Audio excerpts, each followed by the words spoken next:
Welcome to another fun factoids, not Metroids. Today we're talking about Neil Armstrong's close call. What do I mean by that? Well, as we know, Neil Armstrong was the first dude to land on the moon, to walk on it and to talk on it. Pretty epic, pretty legendary, as we all know. Pretty cool dude. Neil Armstrong was he was an all-around kind of guy. So he was in the Navy, and he also became a professor later on.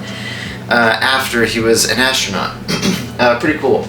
Now, as we all know, astronauts do a lot of training. They have a lot of experience in usually like military, engineering, physics, math, all kinds of stuff. Same was the case for Mr. Neil Armstrong here.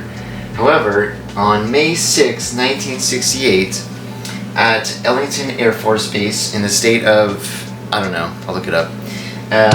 At Ellington Air Force Base, Armstrong had a very close call. When he was training to drive the LEM, the lunar lander, they would practice flying this thing around. Armstrong himself had a lot of experience in the Navy flying various vehicles for the Navy, for the military. He had experience in the Korean War, I believe. Anyway, so he's flying this lander around, and he actually, this is what it was called when he was practicing with NASA. It was called the Lunar Landing Research Vehicle, or LLRV for short, fancy name. In this flight, the one that the video I'm going to show you guys, lasts about 5 minutes long. It's pretty cool video, or the flight there lasted about 5 minutes. And this was his actual 22nd test flight. So he had been flying these things for a very long time, and there were no like huge issues. I'm sure there were lots of like little minor issues. Well, on this flight, on May 6, 1968, there was a big issue, and something crazy kind of happened. And you'll see in the video that the actual craft that he's flying around is super agile and super lightweight. He's able to like fly back and forth and do all these cool like moves and stuff. And he's like, it's like a video game thing. He's like flying this thing around. It looks like almost looks like a drone that you see nowadays, where it's like flying like this. He's like skipping around. He's like this. It's really cool, and it can go up and down very easily.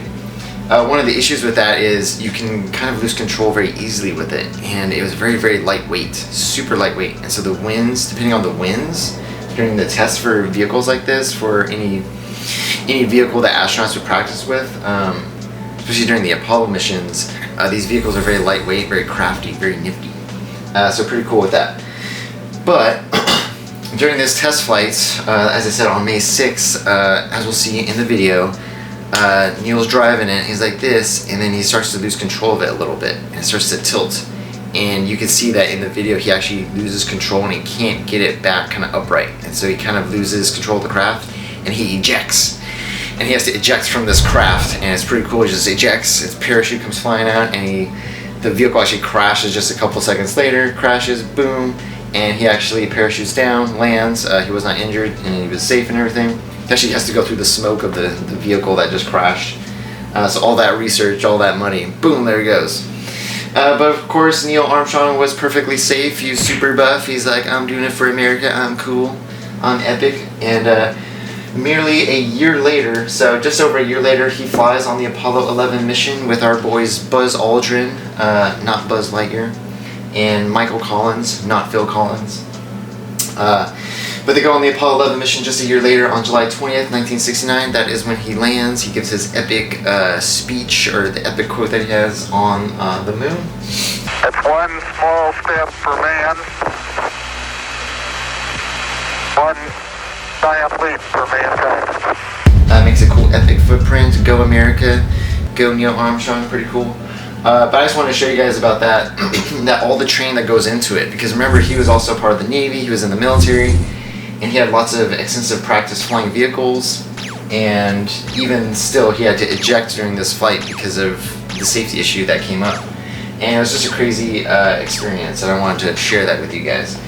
Also, they found out, the investigators, about this particular piece of the research on the lunar landing vehicle.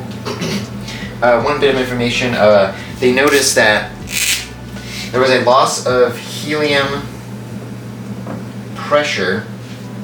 There was a large chunk of helium pressure that was lost in the vehicle, that it was used for reserve altitude thrusters. So there's like a backup thruster thing in case it loses some of the pressure, but the helium, somehow it lost that pressure to inject some helium into the thrusters.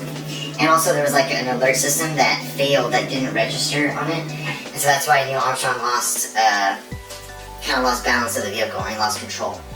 Because these thrusters and the alarm system did not activate. So they fixed that, and guess what? A year later, as I said, boom, July 20th, Apollo 11 lands, Neil Armstrong's all good, all golden, go America, booyah. So pretty cool. I just want to share that with you guys, that they fixed the problem, and that's why we do tons of research, tons of studies, and who knows where we'll land in the next 20 years of space exploration with all this amazing research, all the engineers, all the people at NASA, all the people at SpaceX. Japan has a cool program called Hayabusa. But yeah, so I just want to share that with you guys. Cool, legendary story about Neil Armstrong, all the amazing work that he did, and that is all for Fun Factoids today. I'll see you next time.